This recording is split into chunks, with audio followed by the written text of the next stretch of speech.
जो लोग बुरे कर्म करते हैं उन्हें उसके परिणाम भी भोगने होंगे।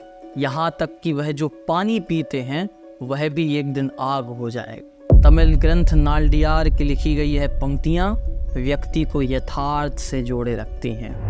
प्राचीन काल से ही समाज को नैतिकता का पाठ पढ़ाने का कार्य साधु संत के हाथ में ही रहा है। जैन साधुओं ने तो धार्मिक साहित्य से ऊपर नैतिक साहित्य को स्थान दिया है। उनके लिए धार्मिक होने की पहली शर्त है नैतिक होना। नालडियार में एक जगह लिखा है कि ना तो किला और ना ही शहर सुरक्षा कर सकता है। अहंकार जब व्यक्ति को आता है तो उसकी सारी संपत्ति गायब हो जाती है। नालडियार तमिलनाडु का अति प्राचीन ग्रंथ है, जिसका रचना काल 300 ईसा पूर्व से 300 ईस्वी के बीच बताया जाता है, यानी संगम युग के बाद। मित्रों, ये ग्रंथ 400 पद्यों का ग्रंथ है। बहुत ही छोटा ग्रंथ है, लेकिन बहुत ही ज़्यादा प्रसिद्ध ग्रंथ भी है। और इस ग्रंथ से जुड़ी हुई एक किंवदंती तो बेहद ही प्रसिद्ध है। जब ईसा पूर्व 3वीं शताब्दी में आचार्य भद्रबाहु के संग 12,000 मुनि महाराजों का समूह उत्तर से दक्षिण की ओर विहार करते करते श्रवणबेलगोला में आया, तो उन 12,000 श्रमणों के समूह में से 8,000 श्रमण तमिल देश की ओर विहार कर गए।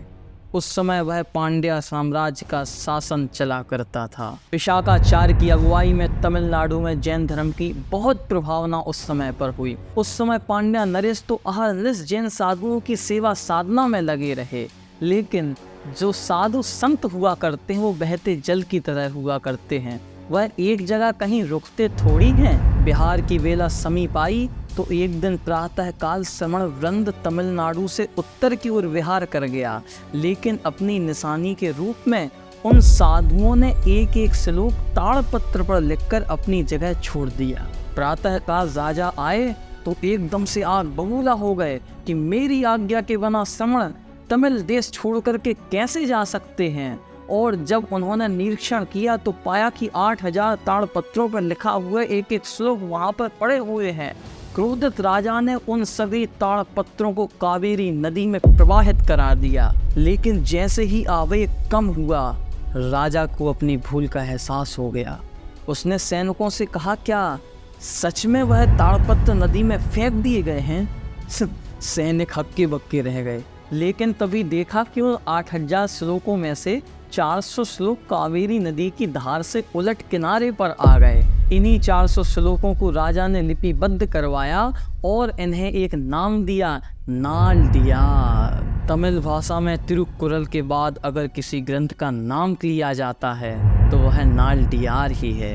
और तिरुक्कुरल और नालडियार ये दोनों ग्रंथ श्रमणों के द्वारा दिया गया तमिल भाषा को एक बहुत बड़ा उपहार है। मोटे रूप से कहें तो नालडियार में 400 श्लोक या पद्य हैं, जिनमें प्रत्येक पद्य में 4-4 पंक्तियां हैं, और वही तिरुक्कुरल महाकाव्य में 2-2 पंक्तियां हैं। तमिलनाडु में एक कहावत बड़ी प्रचलित है नालडियार और तिरुक्कुरल महाकाव्य के संबंध में, क्योंकि ये 2 तमिल भाषा के मेजर ग्रंथ हैं और दोनों के दोनों ही जैन श्रमणों के द्वारा लिखे हुए हैं। तमिलनाडु में एक कहावत प्रचलित है कि जिस प्रकार बबूल और नीम की जो दातून होती है वो दांतों की शुद्धि के लिए बेहद ही जरूरी होती है, उसी प्रकार से 2 पद्यों वाला तिरुक्कुरल महाकाव्य और 4 पद्यों वाला नालडियार महाकाव्य, यह दोनों ही महाकाव्य व्यक्ति के चरित्र की, व्यक्ति के मन की शुद्धि के लिए बेहद जरूरी हैं। आज भी परंपरा से नालडियार के पद्यों को लोग पढ़ते हैं। आसान भाषा में समझे तो जैसे हमारे उत्तर भारत में कबीर के, रहीम के दोहों को परंपरा से याद किया जाता है, उसी प्रकार नालडियार के पद्यों को तमिल के गांव-गांव में याद किया जाता है। तमिलनाडु के पारंपरिक विद्यालयों में इसे पाठ्यक्रम के रूप में भी पढ़ाया जाता है, जो हजारों साल से नैतिकता की शिक्षा दे रहे हैं। नालडियार का एक बहुत ही प्रसिद्ध पद्य है कि जब तू निर्दोष साधनों से बहुत धन अर्जित कर दो, तो बैलों पे लदे चावलों को दूसरों के साथ खाओ, क्योंकि धन कभी किसी के पास केंद्र में नहीं रहता, बल्कि गाड़ी के पहिए की तरह अपनी स्थिति बदलता रहता है। मित्रों, हम शुरू से कह रहे हैं कि जैन श्रमणों ने, साधु वृंदों ने नैतिकता पे बहुत जोर दिया है। और इन्हीं 400 पद्यों में सिर्फ और सिर्फ नैतिकता की बात कही गई है। व्यक्ति को कैसे रहना चाहिए, व्यक्ति में कौन कौन से गुण होने चाहिए, व्यक्ति को किन चीज़ों से बचना चाहिए। इस प्रकार से 400 पद्यों का यह ग्रंथ बहुत ही महत्वपूर्ण ग्रंथ है, जिसका अंग्रेजी में अनुवाद हो चुका है। इस प्रकार मित्रों, जैन श्रमणों ने साहित्य को अनगिनत मोती दिए हैं, जिसमें से आज उस एक मोती अर्थात नालडियार की हमने आपसे चर्चा की।